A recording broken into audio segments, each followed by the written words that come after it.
لی تو بیوی کا سن لی تھی احباب. حضور نے فرمایا عائشہ دوڑ لگائیں, مقابلہ کرو گی میرے ساتھ؟ ایمان والوں کی امی جان نے کہا یا رسول اللہ ضرور کرو, کر لیتے ہیں مقابلہ, دوڑ لگا لیتے ہیں. میرے کریم آقا نے صحابہ سے فرمایا, لشکر سے فرمایا تم آگے چلے جاؤ.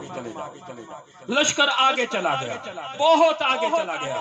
میرے کریم آقا نے اپنی سواری کو بٹھایا, ہاتھ آگے بڑھا کر اپنی محبوبہ بیوی حضرت عائشہ پاک کو اتارا اور کہا عائشہ تیار ہو جا.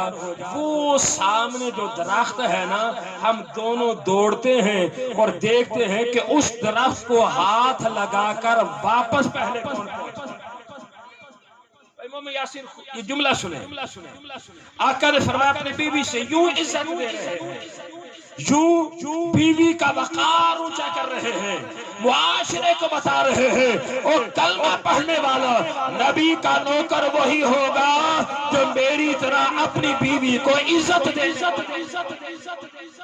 گالی دینے والا نہیں, بات بات پہ جوتے اٹھا کے مارنے والا نہیں. میرے کریم آقا کا یہ طریقہ, اس پر بڑی حدیثیں بس ایک ہی سنا رہا ہوں.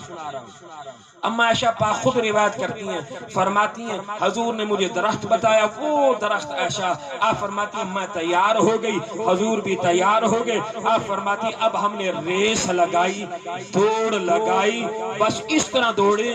آپ فرماتی ہیں کہ میں دبلی پتلی تھی اور تر و تازہ تھی, میں تیز اتنا دوڑی کہ اللہ کے پاک نبی پیچھے رہ گئے. میں نے سب سے پہلے جا کے درخت کو ہاتھ لگایا اور واپس سواری تک پہلے پہنچ گئے. اب جملہ سنیں. آپ فرماتی ہیں جب میں مقابلہ جیت گئی نا, جب میں مقابلہ جیت گئی, آپ فرماتی ہیں میں ہنس پڑی, میں ہنس پڑی, قربان جو. آپ فرماتی ہیں میں حیران ہوئی, میری مسکراہٹ کو دیکھ کر مدینے والا بھی مسکرا رہا, مدینے والا بھی مسکرا رہا تھا. احباب پھر نتیجہ اگلے جملے پہ دیتا ہوں. آپ فرماتی ہیں میں جیت گئی, حضور علیہ السلام پیچھے رہ گئے. پھر جب آقا علیہ السلام کے غلاموں, کائنات میں کون ہے جو میرے پاک نبی سے آگے نکلا؟ حضور کی تو شان یہ ہے کہ براق کی رفتار سے زیادہ رفتار رف کی ہے, اور شب معراج اللہ کے پاک نبی نے رف پر سفر کیا, رف اپنی پوری قوت سے دوڑ رہا ہے. اور میرے کریم آقا فرماتے ہیں اس کی رفتار کم ہے. حضور رف سے اترے, دوڑے نہیں, بس کچھ تیز قدم اٹھائے تو پھر مڑ کر دیکھا اللہ کے پاک نبی بہت آگے ہیں, رف پیچھے ہے. جس نبی کی ہلکی سی چال کا مقابلہ رف نہ کر سکے, اس نبی سے اما عائشہ جیت جائیے,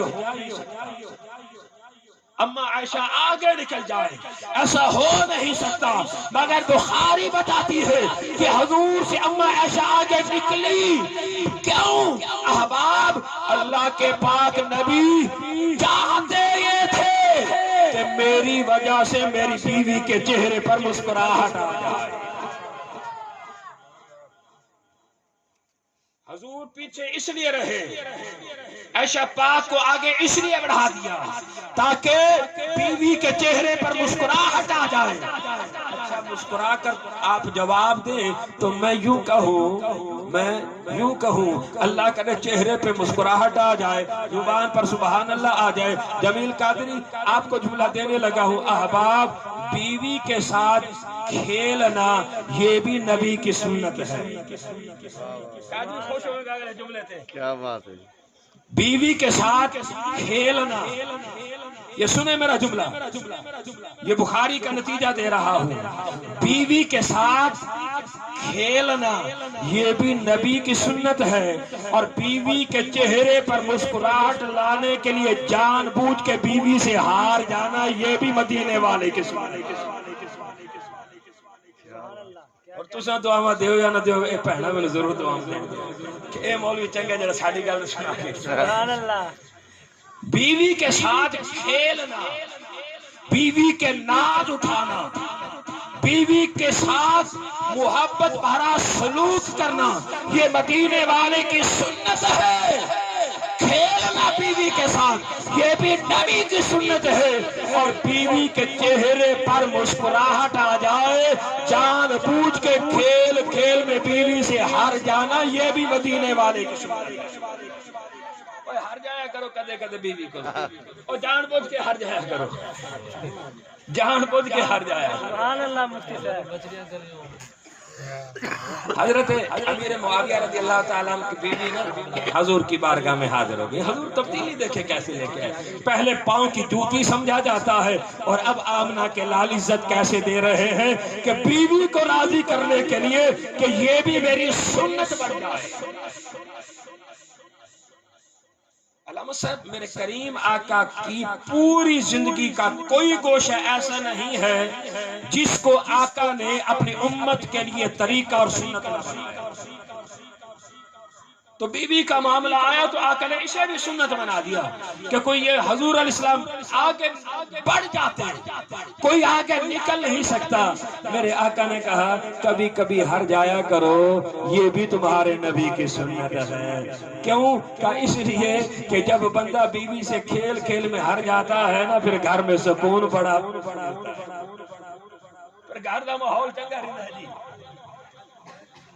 حضرت امیر معاویہ کی بیوی حضور کی بارگاہ میں حاضر ہوئی.